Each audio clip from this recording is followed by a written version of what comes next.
Welcome to the 10-12, the podcast that covers all 10 teams in the Big 12 Conference, plus BYU, Cincinnati, Houston, and UCF. I am your host, Phillip Slavin. Thank you for joining us on this Monday. And boys and girls, children of all ages, what a Monday it is. Yes, we had our little tease, our little taste, our little amuse-bouche on last Saturday for week 0, and as amusing as it was watching what happened in Nebraska, a team we will talk about a little bit coming up, even though they are no longer in the Big 12. Hint, hint, nudge, nudge, Iowa State fans. It's the real time is here. College football season is officially underway this week. Big 12 action comes in just a few days. Thursday night, it gets started for the Big 12. Honestly, it's the best night of the weekend for the Big 12. We'll get to that here in a little bit more. I am joined by the two people I love talking about the Big 12 with the most. Those are my co-hosts. You're here pretty much every Monday. Starting off with Andy Mitz. I'm so honored to hear that, and I'm also wondering how long it's going to be before Chris and Dan will come after you. So. Yeah, they don't care. And, of course, the reason so many people actually listen to our podcast, JSJ herself, Jamie Steyer Johnson. To keep feeding my ego. Hey, I'm recording myself. I realized after I made a big deal about forgetting and then beginning to record, I never even sent you the recording. Also correct. Oh, man. But it was late, and I didn't want to wait, so I just went ahead with what I had and ran Talk with it. about chaos agent. Look, I've got I can always just say, look, I've got ADHD now, but I try to save that for when I really need it. I don't want to dampen the effect. Yeah, having that card to play as well, that's not one you pull out all the time if you can help it. It's pretty nice, though. It sure is. Stick it in your pocket, shove it up your sleeve. We got a lot to get to, so I'm sure you're going to have plenty of opportunities to pop that back out and throw it at us just to see how fast and hard you can divert this thing from the I would say very it's funny. The ADHD support group, I did not see it on the rundown for tonight, so unfortunately we'll have to wait. Rundown. It's taken me 4 years of this podcast, too, with these two guys, folks, not guys, folks. Sorry, JSJ. It's general. I actually emailed out a full rundown to everybody and not just like, here's a tweet on Tuesday and here's a couple of things we might discuss, which is what the rundown used to be, which was still better than just like, what are we going to talk about? All of those this week, but you at least summarized it for us before we jumped on the podcast. I did. And I have even more copious notes on my phone that I didn't, give to you because I don't want you to know all my talking points. But I'm very excited. We have a lot to get to today. We've got some big news and big announcements I cannot wait to get to, but I don't want to start with that. I want to just start talking football right off the top because we have to. I mean, Big 12 football is here. The wait is over. It is this week. Tell your kids about Big 12 football. It is finally time. Andy, Jamie, let's start with just the basic, easy. Let's knock this out of the park and get excited. What are you most excited about? And I am leaving that broad on purpose. Look, well, I'm assuming we do want to at least keep it narrowed down to, Big 12 football, because I can come up with plenty of other things I'm excited about, but no, I'm just excited that it's here. Like, I'm looking to hopefully be in the building, right, for, actually covering it as a member of the media, the Kansas opener. Like, we've been talking so much about these teams all summer long that it's like, it's finally here. We finally don't have to talk about what can be. Instead, we're going to be able to, this time next week, be talking about what we saw them do over the weekend. Hold on. Burying the lead here, capital J journalist Andy Mitz. Yeah. Hopefully. It's still not official yet. Slipping that one in casually. But, yes, I have, I guess, graduated to the big leagues of not just being a, couch podcast warrior. I instead also get to actually go and see this stuff in person. It's crazy. Is that a dig at Phillip? Since no. That's a dig at what I used to be. Members? That's a dig at the way that I used to do this job. So. Mm-hmm. Hey, you know what? You know why this is good for me? It means I can do even less lifting on the show and rely on you guys even more as two credentialed members of the media. This is man, if I could get one more, I could literally just produce and not even have to do anything. Like, here's some show notes, I'll cut it, and you guys do all the rest, and I'll continue to keep all the money. You could never. Right, he would be one of those producers that would constantly cut in, and of course he would be the Tony Reale of our podcast here, where he gets to direct the conversation and then butt in whenever he wants. That's high praise. Jamie, what are you most excited about? Man, I mean, I'm excited for football. I'm excited for sports, like college sports. I hate my time where I don't have stuff that I follow closely. I'm excited that Thursday has a super, super fun game in West Virginia Pitt. Like, I'm sure that Central Michigan and Oklahoma State will be wonderful and enjoyable. But I'm really excited that I'll have the opportunity to like sit down and really watch a good chunk of that game. And then this weekend is kind of a little different because I won't be in Ames. A lot of times I go and I'll at least like tailgate, especially early on. But family is heading back to Ohio for Christmas, as Phillip said, in September. Yeah, winter tends to be a little bit busy for my family. So we're going to go see my extended family and we're going to tailgate at the Ohio State game. But I will, of course, be following everything else very closely from my cellular device, but hopefully not use up all my family's data like I did last month. Sorry. Hey, it's what is family for if not to eat up all of your phone data? I think I used 14 gigs. I didn't realize I wasn't connecting to Wi-Fi at my job. Yeah, Do so that. Also close some tabs. For somebody who has not had a metered data plan on his cell phone for a really, really long time, I have no concept at all for how much that actually is. It's absurd. It was not my finest moment. Anyway, I'm excited for football. Go football. It is football. It's exciting because Big 12 football is back. You get May, and you're like, okay, well, at least I have some college baseball and softball going on to keep me interested. And then you get into June, and it's just talking season. And then you get July, and July was exciting. We had Big 12 Media Days, lots of fun. We got a new commissioner, very exciting. We got more conference consolidation, this time affecting the Pac-12, which was exciting because it wasn't the Big 12. And the first time we didn't feel like the dirt on the bottom of everybody's shoe, or at least that's how they were treating us. It was kind of great. Then you get into August, and man, the conference consolidation slowed down, and everyone was trying to milk it for everything that they could. It's talking season at its fullest. Like August, it's funny because like July is when all you get media days come, and then August just feels, you're like, okay. And then we get to fall camp, and now we have actual games. And we have Thursday games, which frankly are the two best games of the weekend.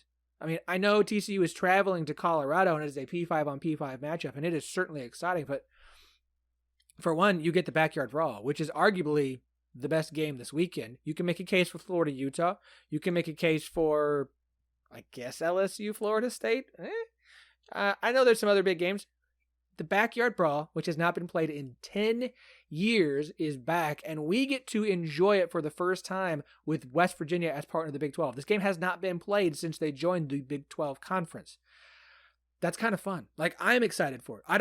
I've never been this kind of excited for the Backyard Brawl, and I know West Virginia fans certainly are. And this is going to be an awesome way to kick off the college football season on Thursday night. Yeah, I know that it doesn't have the pedigree of that, but OSU Central Michigan is a freaking revenge game for the disaster that happened back in 2016 on an untimed downplay that wasn't deserved, which was the very first game I watched running the Central Arkansas Oklahoma State Alumni Association. I don't know how it survived after that, because that just felt like a bad omen.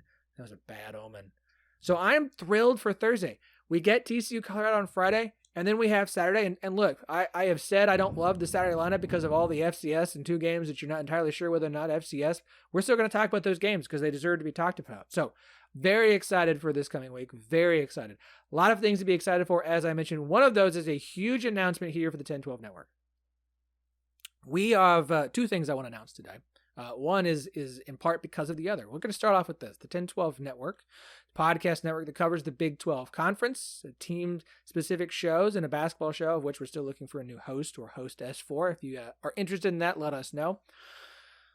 We have a new partnership with another podcast network. They are called Sports Drink. They are a sports-specific podcast network, and we are joining to fill their Big 12 hole. They've got a big hole in the shape of Roman numeral 12, and we're going to fit right in there perfectly. No round peg and square hole here. It is a perfect, snug fit. I lost the analogy. I apologize.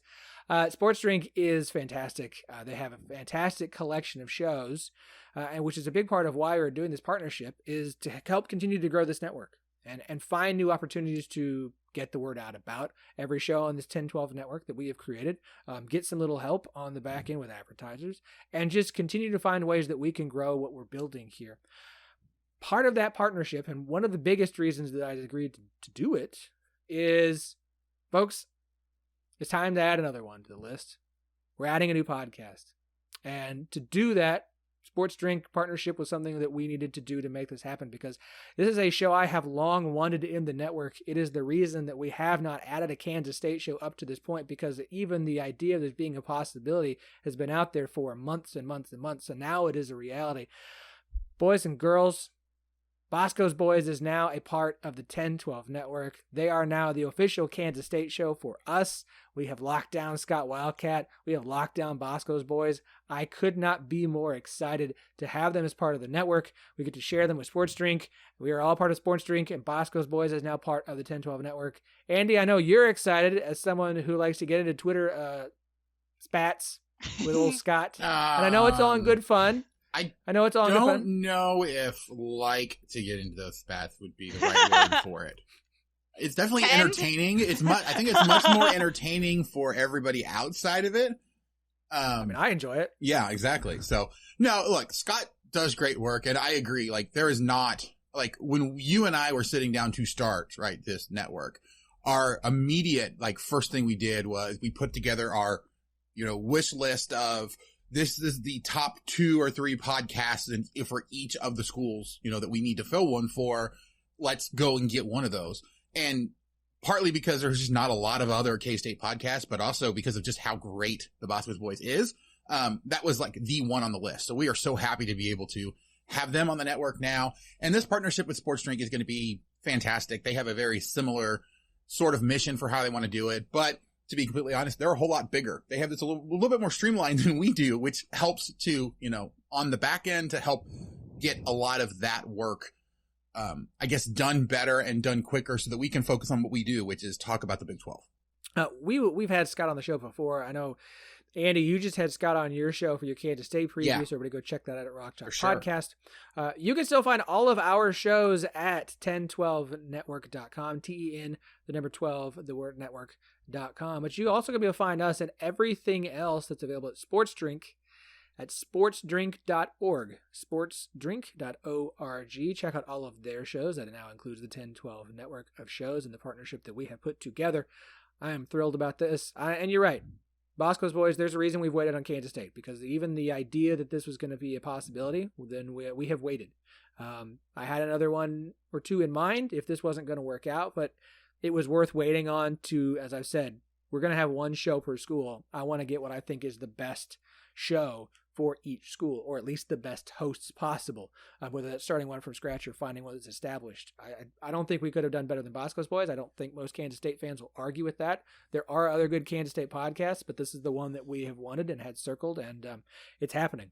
We will get Scott here on the show to talk more about Bosco's Boys and this partnership, as well as Andrew from Sports Drink here in the coming weeks. But we wanted this show to just be us and kicking off the Big 12 season, but we wanted to get this announcement. I was too excited about it. I couldn't keep it inside any longer. It's been weeks of work to get this thing off the ground and done, and lots of emails and texts that I know all the hosts in this network are like, if I see another text message from Phillip and his name pops up in a notification, I'm going to strangle him and drive all the way to Arkansas to do so.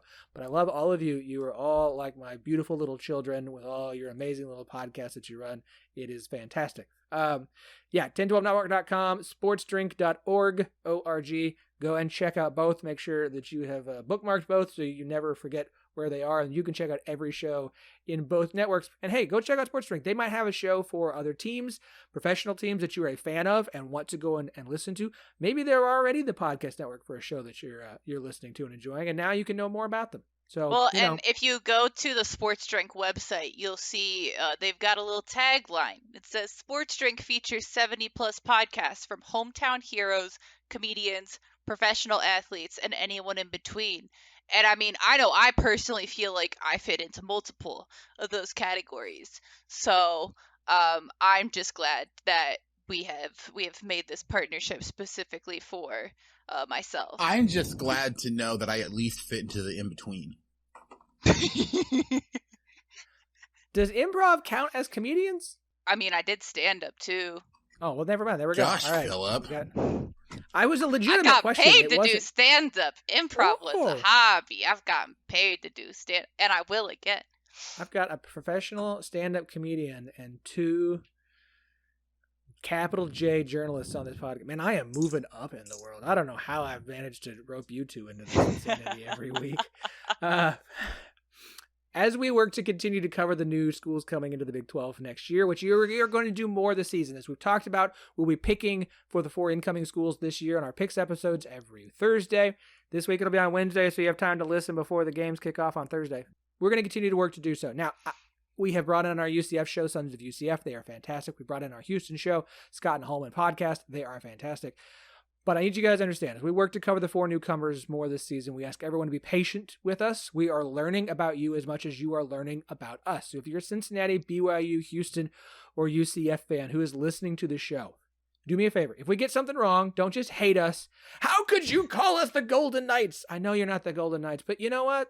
Not everyone might know that. Maybe no one's paid attention to you in a very long time. And I don't mean that as an insult. I mean, all sorts of stuff falls through the cracks when you're not paying attention to a team every day, when you're not paying attention to a conference every day. You don't know everything about the Big 12 either. So what I'm asking you to do is be a little bit patient with us. Okay? If we get something wrong, let us know. Please. Don't leave some crummy comment and don't just go after us on Twitter. Hit us up in the DMs on Twitter. They are open at 1012 Network. Hit us up on email, 1012podcast@gmail.com. We've got our DMs on Instagram at 1012pod. This is not just an opportunity to tag all of my Twitter handles. I mean, seriously, if we get something wrong, 2 birds, 1 stone. If we get something wrong, let us know, please. I want to be corrected. I'm working hard to get to 4 new schools while also staying on top of the 10 schools that we are covering on a regular basis. So we're learning. Give us a little grace period.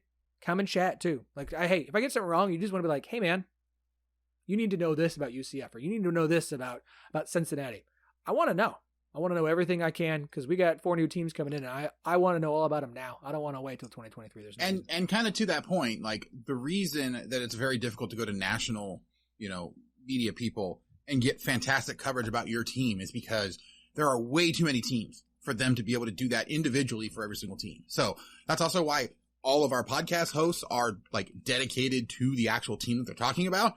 And then you have a wide collection of people that come here on this show to talk about the greater Big 12, because it takes a lot to really be able to understand what's going on with so many teams. That's why my favorite time of the year over on the Rock Talk podcast is to get all those season previews, because I get an opportunity to dive deep with people who really know these teams really well and learn a whole bunch of stuff that I didn't know about them then. So that way, as I go into the year, I can actually feel like I kind of know what's happening with their team, and I can just update it with stuff that's happened since I last talked to somebody. But yeah, be patient with us, because I can tell you right now, there are plenty of things about all of these teams that I have absolutely no idea, even the ones that I've been following for a really long time. There's plenty of things about teams in the current Big 12 that I screw up, so it ain't personal. Unless it's women's basketball. Out here. And then If it's women's basketball, you know who to go to. Especially if you're a women's basketball person from one of those 4 teams. Let's be friends. The rest of you, I'm sure you're cool too. I appreciate you too. But let's be real here. I've got a brand. It's a strong one. Speaking of brands, the good brand is Home Field Apparel. That wasn't even the transition I had, but man, you set them up. I'm not. You had the perfect segue and you went and ruined it by laughing about it as it was happening. Way to go, Phillip. No, I'm patting myself on the back. That's his brand. That is my brand. the good brand Home Field Apparel, who we're not the only ones who are excited about every team that's going to be in the Big 12. They are as well, because they have every Big 12 team that will be in the conference in 2023. All 14 available at homefieldapparel.com. The most comfortable vintage, you know what, college sports apparel. I don't care that they have the Indianapolis Colts. They are the best vintage college sports apparel you will find anywhere, and they have the Indianapolis Colts on top of it. Jamie wants to cut in here. The important part about the Indianapolis Colts is that we need more bomber jackets. I just talked about this for probably multiple minutes on my show an hour ago, and it made Eric Google what a bomber jacket is because he didn't know. Wait, he didn't know what a bomber jacket is? Really? No, I asked him a question, and he's like, hold on, I just had to Google what a bomber was, actually. Oh my gosh. There'll be evidence of this, because I don't edit our episodes at all. But yeah, that bomber is incredible. They're my favorite kind of jackets. I need more, please.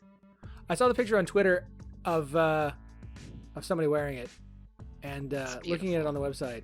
It's really good. Oh my gosh, that's good. Dang.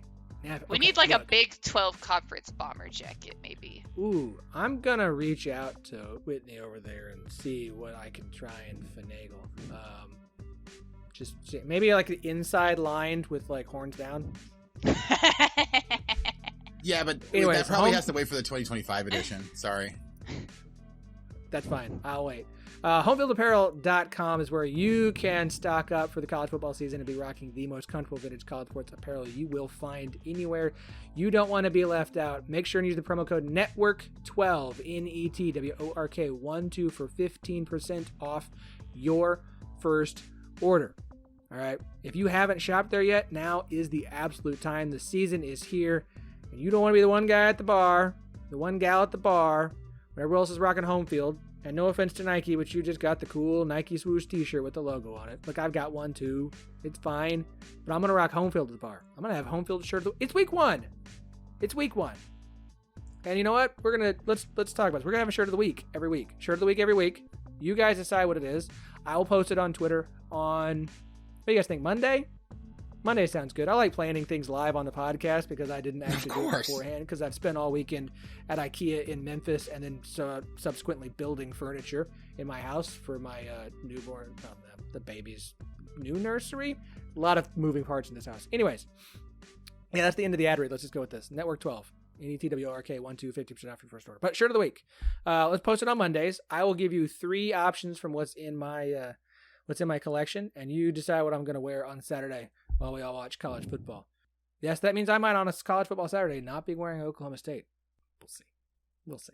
You didn't say you had to wear it the whole day, so. I'm not. But no, you know what? Don't give it away. The only regret that I have about becoming a Big J journalist is that I can no longer wear my home field stuff to games.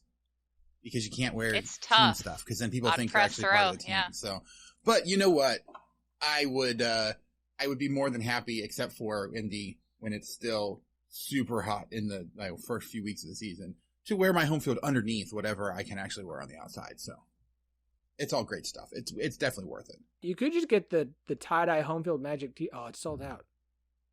That would be the move. The tie-dye home field Magic t-shirts. I'll talk to Connor Whitney. Maybe we can get some in stock for you. You can wear that in the booth. Yeah, there we go. Every week. That's perfect. It is like blue, green, and purple. So there you go. Welcome one, welcome all, and you are listening live to the one, the only Tortillas and Takes podcast. From football to softball to track and field, tune in to get the best coverage in everything that is Texas Tech. Not only that, but find out what unsuspecting star we get to interview and put on the hot seat. Whether you like corn or flour, eating them or throwing them, this tortilla is for you. So listen to Tortillas and Takes. And as always, stay wrecked, people. Okay. Iowa State fans, I love you all. And Jamie, I know you as an Iowa State fan, a diehard Iowa State fan, have grown weary, tired even, of the offseason. Which school will Matt Campbell leave for this year? Will it be USC? Will it be Ohio State? Michigan State? Penn State? Notre Dame? which Florida State, which blue blood program is he and his not agent going to be talking to this offseason and potentially going to? Well, folks, let me just go ahead and just kick this off. Get ready for Matt Campbell to Nebraska talk, because it's a-coming.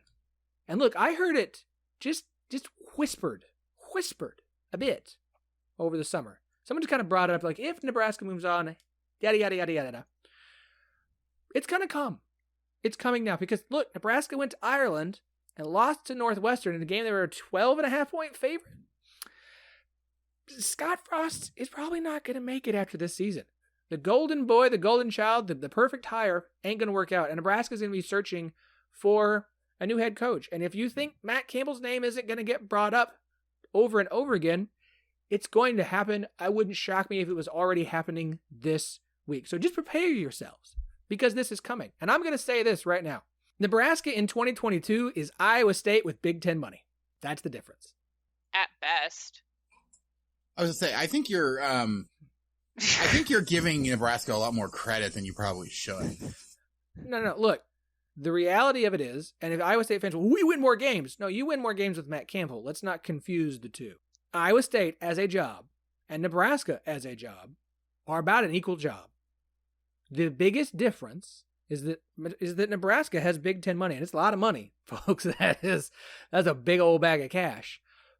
But gone are the days of Nebraska being one of the best jobs in the country. It's not. It is on par with Iowa State. And I don't mean that as an insult to Iowa State.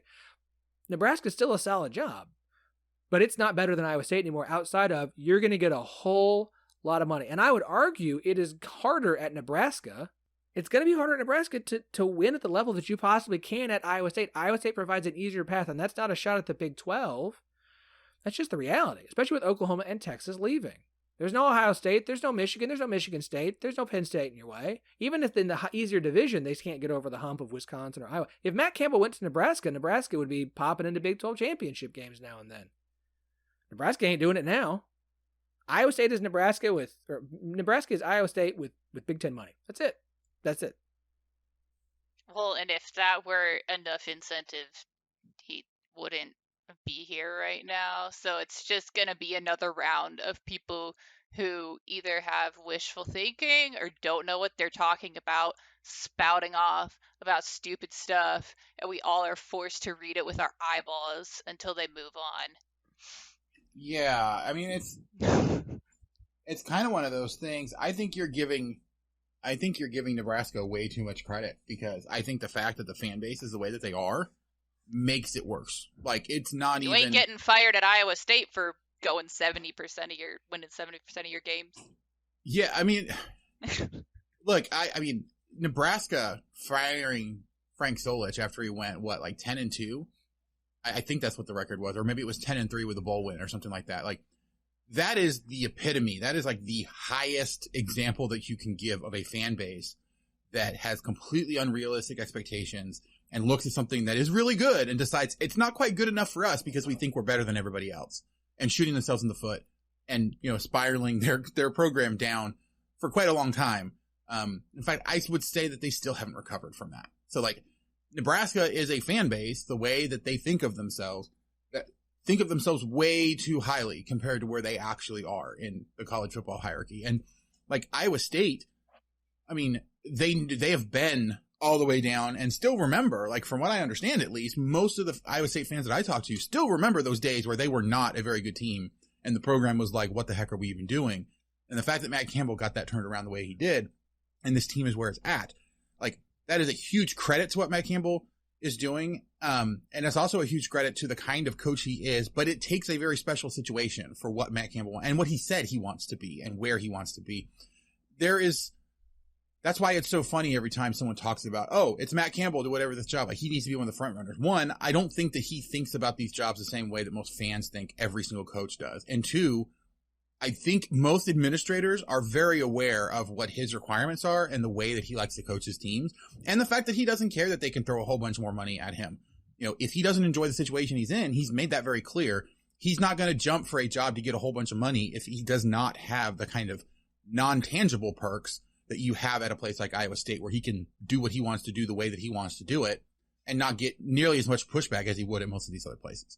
Yeah, I mean, I think for like the validity of anything like that, we've already talked about it too much because it's ridiculous. This is more preparing Iowa State fans. This is coming. Yeah. Like it's exhausting, right? And I am with Iowa State fans of like, I'm not saying he's never going to leave. I'm not saying that, but every offseason, at a certain point, just admit you don't like Iowa State and you don't think anybody should want to stay at that job. Because that's literally the mindset if this is what you're going to do every offseason. Look, there's two things that get hammered every single year, right? Matt Campbell's going to move to whatever job, and Texas is back. Like, until one of those things actually happens, I'm not going to believe the other one happens. I like it. Okay, let's talk a little bit football for this. It's been a while. We haven't actually talked football yet. We got a lot of games coming up this weekend, so let's talk a little football. There are a lot of new faces at quarterback in the Big 12 and in the 4 schools will be joining the Big 12 next year, but we're going to talk about them, as I said. If you look across all 14 teams that we're going to be discussing this year, returning full-time starters from 2021, there's 3 schools. Spencer Sanders at Oklahoma State, Clayton Tune at Houston, and Jaron Hall at BYU. Everybody else has somebody new under center. Now, there's varying degrees of new. Maybe it's a returning part-timer, at Texas Tech. Tyler Shuck's going to be the starter there. We've obviously seen him before in a couple games last year for Texas Tech. Jalen Daniels at Kansas started quite a few games down the stretch. We've seen him a few times, but this is the first time he is named the starter to start the season. Blake Shapen at Baylor saw in a few games, including the Big 12 title game that they were able to win. Now a full-time starter, wasn't the full-time starter last year. So we got a few part-time returners, and then we have some brand new, shiny new faces. Never seen them in that color before. Quinn Ewers at Texas, Hunter Deckers at Iowa State, Adrian Martinez at Kansas State, John Miles Plumlee at UCF, Dylan Gabriel at Oklahoma, JT Daniels at West Virginia. Now, JT Daniels has not been named the starter at West Virginia, but let's be real here. I don't think Dylan Gabriel has been named the starter at Oklahoma, but also okay, sure, whatever. We'll get to the 2 schools that haven't named their starter yet, and it seem to have 2 legitimate battles fueling. But let's start with the brand new, shiny new faces. Ewers, Deckers, Martinez, Plumlee, Gabriel, and Daniels. For both of you, which new full-time starter do you think is going to have the best debut this weekend? And please, I know some are playing against FCS teams, but you kind of get the heart of this question that I'm asking you without it's the guy who's going to play an FCS team. I mean, I think it depends on what you're looking for in the debut, right? Because, I think you can talk about the best debut. If all you're looking at who's going to have the best statistics, then you might as well not even really be talking about it. Because, you can have, again, because of teams they're playing or other things like that, you can put up some pretty gaudy stats. But when we're talking about best debut, I almost think of it more as which QB is more likely to exceed the expectations for him going into this game. And so I think that becomes a completely different question. And I mean, I think I honestly think that probably Blake Shapen at Baylor is the one that I'm kind of looking at, because sure, he is returning, quote unquote part-time. But the fact that he was able to really kind of come in and, do what he did, but then to be named the starter so quickly in fall camp, or I guess before fall camp even. I think there's a lot of expectations, but I also think that program and the way that offense is run is set up really well to showcase what it is that he's trying to do. So barring any sort of, early season extra pressure from being the starter coming out of fall camp, he's the guy that I think, one, has the most realistic expectations for what he's going to be doing and has the best opportunity to exceed them because of the situation that he's in. It's definitely situational, and like Andy said, it kind of depends on your definition. There's obviously a lot of kind of moving parts there, but I've got 2 that I'm very kind of zoned in on. Obviously, outside of Hunter Deckers, I'm excited to watch Hunter Deckers play. That'll be super fun, but for different reasons, I think that West Virginia with JT Daniels is an intriguing situation. I think just it's a big game for a lot of reasons, obviously. And from what I'm seeing out of West Virginia fans, they're all in, they're excited about this season, they're really hopeful. And so It'll be interesting to see if he can live up to the hype. Obviously, he's a really talented player. So you just want to see, you're going to have an opportunity very quickly to see how the rest of the season could go. Obviously, things can change after week 1, but you have a very legitimate challenge coming up. And so I think that that's certainly an opportunity to have a very legitimate example to point at and say, yes, this is a really solid example of what someone is capable of on the course of a whole season, as opposed to, okay, you beat up against a very small program that you paid a lot of money to come play you. And I would like to think, for West Virginia's benefit, that he's up to the challenge. So I'm very intrigued to see how that pans out. On the other side there, I am maybe even more interested to see how Adrian Martinez plays with K-State. That's a program that has really had some success there. And I know that of maybe all the fan bases that I see, they are about as high on their team as one can be. And so you almost have to get off to a really, really, really good start there for Martinez, because obviously he's had success. He's someone who people think they know what to expect. And if you don't go out there and dazzle them right away, you're gonna be taking some significant hits from your fan base potentially. There are people who aren't gonna be afraid to make their thoughts known, and so I'm not one to say that athletes should be seeing what's out there. Stay off Twitter, like, worry about your games, whatever. But just confidence wise, and as far as like the trajectory of the season goes, that's one where you look at and you're like, man, you really want to get off to a good start. And so I'd like to think he's up to the challenge. But that's maybe one of the most consequential debuts on the lineup. I like that pick, especially after Nebraska's week 0 loss. If he comes out and looks impressive, then we can officially jump off it was Nebraska, not Adrian Martinez. Even though, again, Kansas State's playing against an FCS opponent, they shouldn't need much from him to look good. I think the answer is one of two people. I think, to me, this is also like, who do you come away from week 1 and get really excited about your season as a fan base because of their performance?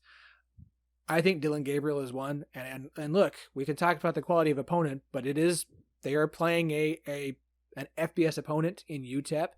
No, UTEP's not going to be great. I think they already lost their game to North Texas. That was them, right? Yeah, that was UTEP against North Texas. So it's not going to be a huge challenge. It's not much better than an FCS team. No shot at Dana Dimmel and what he's doing there out in the middle of nowhere, Texas. We talk about Texas Tech, good grief, UTEP. But I think Dillon Gabriel can really get OU fans excited about this season with a strong performance, and I think I would expect one in that game. Jamie, to your point, if West Virginia beats Pitt, then the answer is JT Daniels all day long. Because if they beat Pitt and he looks good, the ceiling is very, very high for West Virginia this season. West Virginia fans are going to be very, very excited. Neil Brown's seat will cool down massively. It'll be ice cold. It will be one of the coldest ones in the Big 12. He'll be sitting comfortably on an ice cube.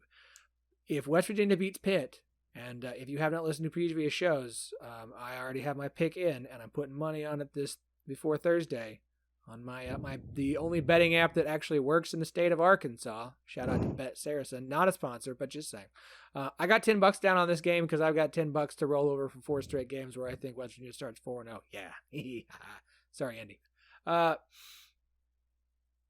That's all right. It's going to be the sweetest money you've ever lost for me. So, hey, it's, in my opinion, it's either gonna go pay dirt or it's gonna be $10 lost in week 1.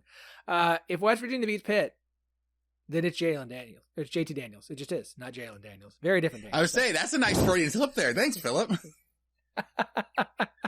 What can I say? 2 quarterback battles still going on in Fort Worth. Max Duggan versus Chandler Morris. And up in Cincinnati, senior Ben Bryant or sophomore Evan Prater. We got 2 quarterback battles currently underway. Let's start at TCU. From what I have heard, this may have been decided already, but just not announced yet. I'm curious from you guys, who do you think, it's fine, wrong is not a problem, but who do you guys think is actually going to end up being the starter for TCU against Colorado this coming Friday night? I mean, after talking with some people that are close to the TCU program, and kind of what the thoughts were, it sounded like it was a very similar to what like Jalen Daniels at Kansas or some of the other, like it was the clear starter who everybody kind of assumed coming into the year was still far enough ahead that you could feel comfortable picking them, but not so far ahead that it was outside the realm of possibility that the other person could catch up. I feel like that's kind of the where Chandler Morris and Max Duggan, debate was, or that QB race.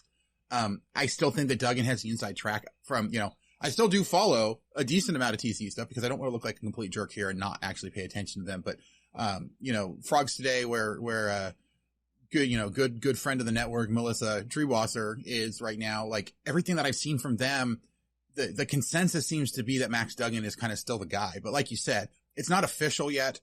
And until somebody actually comes out and officially says it, there's still enough question marks out there that it could potentially be Morris, but I would be really surprised if Duggan's not the starter.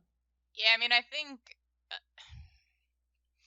when it goes kind of later, I tend to err on the side of thinking that some modicum of like consistency ends up being more impactful. Like if it's close enough, if not saying anything till this point isn't a strategic move of some sort, which I don't know that there's a lot of indication that would be the case. I would tend to err on the side of someone who's got a little bit more experience there. Would just be my thought. Yeah, my question here is this just a try and not get whoever doesn't win the job to transfer situation, right? But I mean, it's silly because, I mean, if you announce it tomorrow, if you announce it day of, they can still transfer the next week. So, you're not doing yourself any favor in that situation. I think Chandler Morris might be closer to this than most Big 12 fans think, which is part of why this is dragging out. And I'm wondering if this is neither one truly can separate from each other, and the coaching staff is leaning a certain way and keeps waiting for the guy they want to separate, and the other one keeps staying with them. And to me, if that's really the case, then you run with the incumbent starter and you name it a week or two out. So you've got a full 2 weeks, your final scrimmage with the guy who's going to start to kind of get that out of the way. And so I wonder if Chandler Morris isn't in a better spot than we think to actually get this job and has a real shot at being named the starter come whenever they do so this week, if not Friday night. I might lean with Morris just because of how long this is dragging out. I'm not gonna be surprised either way, but I think I might lean Morris here. Cincinnati, I know you guys don't follow Cincinnati super close. It's okay. Like I said, Ben Bryant or Evan Prater. From what I gather from our good friends Brandon over at Go Beer Cats, it sounds like fans are hoping for Prater, but it may go the other way with Bryant, which I think is super interesting. Because obviously for Cincinnati, huge game to open the season on the road in Fayetteville at Arkansas, which is a team that outgained expectations last year in Arkansas in the SEC. Another team that I think is well coached. They've got a lot of lavish players coming back. Like, that is a good Arkansas team. It's going to be a packed house and a rowdy environment. Like, it's a big opportunity for Cincinnati to say, hey, we know we lost a ton, but we're not going anywhere. Or for Arkansas to get a big win over for a playoff team. I'll be very interested in seeing which way this one goes. It's sounding like it might be leaning toward Ben Bryant, but I think it's one of those, the fans always want the younger guy. If there's a real battle between somebody who's older and is going to be around for a year, or get the young guy in so he can start taking his lumps so he'll be ready to go, for the next 2 years of his career, most fans lean young. So I'll be very interested to see how this one plays out. Well, and a big part of that too, though, is, I think the rest of the team is kind of the dynamic there as well, right? Like, if you have a very senior laden team, a very experienced team that is looking to try to make a push this year, then you would probably lean towards the guy that you think is going to give you a better chance now as opposed to later. Cincinnati, to your point, lost a whole bunch after the super successful year that they had last year. Not saying that the cupboard is bare by any means, but they are, I think, much closer to a rebuilding situation as opposed to this is our last chance to really take this group and make a huge push. I think last year was their big push, getting the college football playoff. So I would think that there's at least got to be more willingness to kind of explore what's in the best interest of the long-term program. Because look, all these guys that are coming from last year, they all got to go to the college football playoff. And sure, yeah, you don't like the taste in your mouth of the way that you lost, but given that they were able to be as competitive as they were in that particular game and do something that no other G5 school has ever done, like, I think that is a huge feather in their cap, and they can more objectively take a look at it as opposed to, hey, we want to get that one last thing, that we really think is in reach for our program by going with the guy who is the senior. So I think that one's definitely much more up in the air, than really anywhere else. Like, I would say even across pretty much the entire country, that's probably one of the ones that is more up in the air for everybody, because that's just a difficult situation for them, finding the right time to start moving towards the future as opposed to trying to continue to maximize the window that you have right now is always a tough decision. It's even a lot harder in college, especially when you have two guys that I think both of them could play really well at the quarterback position. Like, I don't think this is an instance of both of them are bad enough that they can't decide because no one's really shown anything. It's coming across to me as more of both of these guys are showing so much that we think we can be successful with either one. It's just which one should we go with to start. Hail West Virginia. Brand new for the 2022 season, it's the RVK. We're coming at you 2 ways on 2 days. It's Monday and Thursday. Jeremy J. and Fiend Phoenix and me, Brandon Phoenix, a.k.a. I Also Hate Pitt. We are the Raspy Voice Kids. We are the Raspy Voice Kids podcast. You get pop culture Monday at 7 a.m. You get the West Virginia University podcast Thursdays at 7 a.m. Either way, no matter what we say, you're going to have fun. So, like we like to tell you, get at your boys. We have dogged the FCS games on here. There are 5 of them in the Big 12. If you throw in UCF, there's a 6th. This weekend to open the season. Not ideal, but these are games for week 1 that Big 12 teams are playing. And so, look, you can switch the channel off, but there are reasons to be interested and excited to catch some of these week 1 FCS opponent matchups. Like, there are. I'm going to let you guys take your teams. Andy, sell me here. Why should I be interested in Kansas versus Tennessee Tech? Yeah, I mean, it's not the, normal, this might be the only chance they have to get a win all year long. Like, I don't think that's even kind of close to what it is. This is a lot has even happened in this last week, right? Kansas had 2 wide receivers that got arrested. One of them had charges dismissed. But wide receiver was kind of the biggest question mark on the offensive side for Kansas coming into the year. And so to see what they're able to do, they were already having to take a group of players that all had potential, but didn't have a lot of experience or a lot of experience being kind of the guy, and try to find the key guys that are going to be able to play that position. You don't have as big of a pool to work with here, but this game was always going to be what can this offense do? How can they try to put some stuff on film? Because they've been trying a lot of different things. They've been, doing a lot of things. It's all been self-contained though. Like, they've been going against themselves, seeing how someone else will try to game plan about what they're trying to do and pass it. And like, it'll open up new wrinkles for them. This is the first opportunity, I think, to actually see what Kansas wants to do under a Lance Leipold offense when he has plenty of time to actually pull it together. Because last year we didn't really get to see what he wanted, right? Like, we saw, this is the best that I can make out of the short amount of time that I actually have. Let's make the best we can. And you saw them kind of develop and tweak and do things as the year went on. This is going to be the first time where they start a season in a really long time where I feel like the coaching staff has had a long enough time to be able to put a plan together and do it in such a coherent way that you actually think that they can then do something from it. So if this is one of those games, right, where Kansas barely ekes out like a 14-13 win or something like that, then you have to be worried about this team, because this is an offense that should be a lot better than it was last year. And this is a Tennessee Tech team that is not very good. Like, these are the type of games you want for teams that are trying to come back from being very, very bad programs. This can be a confidence booster, but also an opportunity to get a sneak peek at what Kansas is going to try to do against the rest of the Big 12.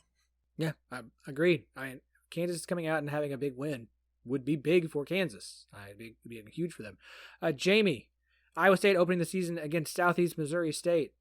Why should we all be watching? For the desperate hope that Iowa State can have an easy win in week 1. No, look. We've had some rough ones. But there's obviously other elements to it as well. You've got a new quarterback. Iowa State has it's been a long time since there was consistency at that position. Seeing a new quarterback used to be not just a yearly thing. It was maybe a couple times in a season. So it's something we had grown really accustomed to, and all of a sudden you had consistency with Brock Purdy. So to have Hunter Dekkers coming in and having seen him a little bit, I know that there is a lot of excitement about his potential, his athleticism. He can scramble a little bit. He's reportedly got one heck of an arm. So you want to see how they can potentially take advantage of that. Again, Iowa State's a team that has historically tried to kind of keep things under wraps in week 1 and try and keep some surprises for the second week. And I think the general consensus amongst the fan base is hoping that they do away with some of that. You got to be able to work out some of the kinks. That's much more important than surprising anyone. You got to be able to execute your stuff well for the surprise to be worth it. So you want to see how Dekkers performs. You want to see how some people that have been pieces of the puzzle do now that they're stepping into an even bigger role. You've got Xavier Hutchinson, who's done some really great things, and all of a sudden he's moving even more up the charts as far as how much Iowa State needs him to produce, how reliable they need him to be. You've got a number of people who have been around some that are just kind of slotting into either new positions on the field or new positions as far as what the team needs for them. So there's just a lot of question marks that you might be able to at least begin to start clarifying. I like it. Baylor will open the season against Albany. Look, we've seen Blake Shapen. Does he live up to that Big 12 title game? But more importantly, they have so many offensive pieces to replace at wide receiver and running back. Who steps up?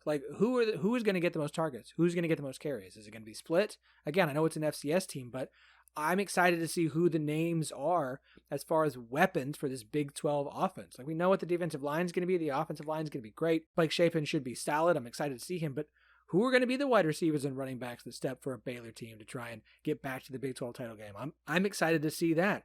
For Texas Tech, it's Zach Kittley's offense. But is it going to be Zach Kittley's offense? Because from what we've heard, they're going to run 2 tight end sets a lot. They've got 2 really talented tight ends. I'm very excited to watch the tight ends in the Big 12 play this year. Ben Sims, Baylor Cup. Good. Took me a minute there. Sorry. It's been a while. There's so many interesting tight ends. For a second. But I'm excited to see Texas Tech and Zach Kittley and see what a Joey McGuire team looks like. Andy, I'm gonna put you on the spot here. Okay.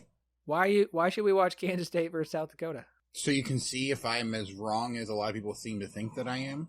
So, look, Jamie covered a lot of this, really early when talking about Adrian Martinez. That is the big question, right? Colin Klein coming in as the offensive coordinator, former K-State quarterback, and then Adrian Martinez. Yes, we all know that Deuce Vaughn is fantastic. We all know that they have a really good, short screen game. We know that the defense, is a really good defense that they typically have. Normally, it's weird though, because talking with Scott, from Basketball Boys over on the podcast, I was surprised. Normally when you think of Kansas State defense, you think of linebackers, because they've had really good linebackers for a really, really long time. This year, I think their defensive line is probably the best spot. And talking with Scott, he was a little surprised himself when he said it, but linebacker seems to be the weakness of the defense for Kansas State. So things are definitely changing from what Kansas State is used to. I don't know that there are as few changes as it seems on from the outside as you dive more and more into that team. So it'll be very interesting to see what's different. And it will be very interesting, I think, to see how the big pieces that have now come in are actually able to perform. Yes, it's just against South Dakota, it's just against an FCS team. But very much so like Kansas, they are making changes. And they have enough new things that you really need to figure out what they're able to do. That, it's going to be interesting to kind of see, because I think that's the thing that I kind of misunderstood. And I think a lot of people don't necessarily realize is that what Adrian Martinez is going to bring to Kansas State, is a lot different than what you would normally think of. You can't necessarily look at what he did in Nebraska and immediately know what he's going to do at K-State, because K-State does things a whole lot differently than Nebraska does. The offensive line should be really good for this team. Really just the question is how much that's the main question for me, right? Is can Martinez take the better overall pieces that Kansas State has compared to Nebraska and elevate that offense to a point where it is going to perform better than it did last year? Because say what you want about how good Kansas State looked last year and all of the extra talent that they have coming back, there were definitely, I think, a lot of times where they should have been a lot better in games than they were, and they fell flat on their face, or games that they had to come back in and other teams had to collapse.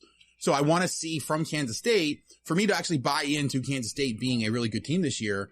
They don't have to win by 50, but you have to see them moving the ball consistently. You have to see them not having a lot of mental mistakes, a lot of mistakes that weren't caused by really, really good play by a South Dakota team that honestly shouldn't be able to keep up. Very nice. And then UCF will open the season against South Carolina State, SC State. I'm just intrigued to see your new starting quarterback, Plumlee. I mean, this is a guy that used to played for Ole Miss. It's been a while since he was a starting quarterback. What does he look like having won that quarterback job? I'm intrigued to really pay more attention to UCF. I mean, I've watched UCF, but to really start diving in on this team as one of the new members of the Big 12 next year. I mean, we've seen them tease all these really neat uniforms they're going to have this season, and they do it with the Big 12 patch already on it, even though they're playing in the AAC this season. So I'm very intrigued to really keep an eye on UCF. It's a great opportunity to do so. Before we wrap this up, you guys remember way back when in May, which is one of the last times the three of us were together, we did a Big 12 football draft in which each of us in round robin drafted 4 teams, 12 in all, of the 14-member Big 12 for 2023, and we're going to keep track of those teams this season and keep points accumulated. You get 1 point for every win. And then, I think we decided you got a point if you made the conference championship game, and then you got 2 points if your team that you picked won a conference championship game. Now, that does include AAC teams that are joining the Big 12, and you can count those teams' appearances and wins in the AAC championship game. I would like to remind everybody who they picked. Andy's team consists of Baylor, Oklahoma State, BYU, and Kansas. Jamie has Houston, Kansas State, UCF, and West Virginia.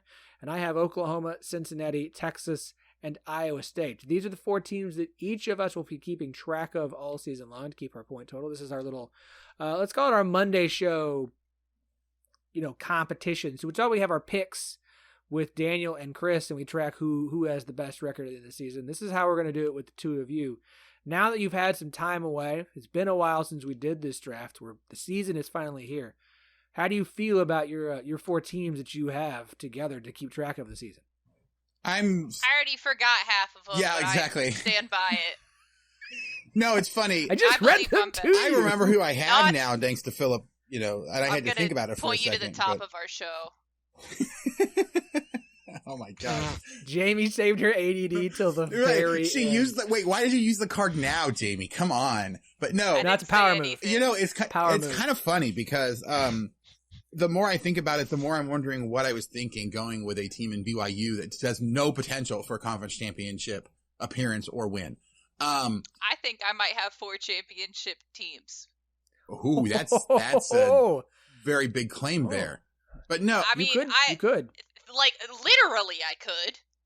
Yeah, I just have to keep reminding myself that even though Texas was still on the board, I still think that Texas is going to have a very, very bad year this year.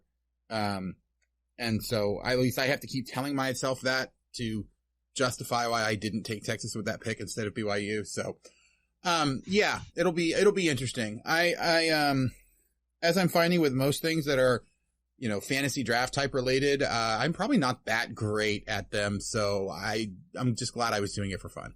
Texas got picked late. It was a late pick. It was a late pick. I feel good. I still feel like Cincinnati's a good bet to win the AAC and to get back to championship game. Oklahoma, good shot to get back to the Big 12 title game. I picked them to finish first. Iowa State's a fun wild card. Texas, who knows? I still love Jamie's collection of Houston, Kansas State, UCF, and West Virginia.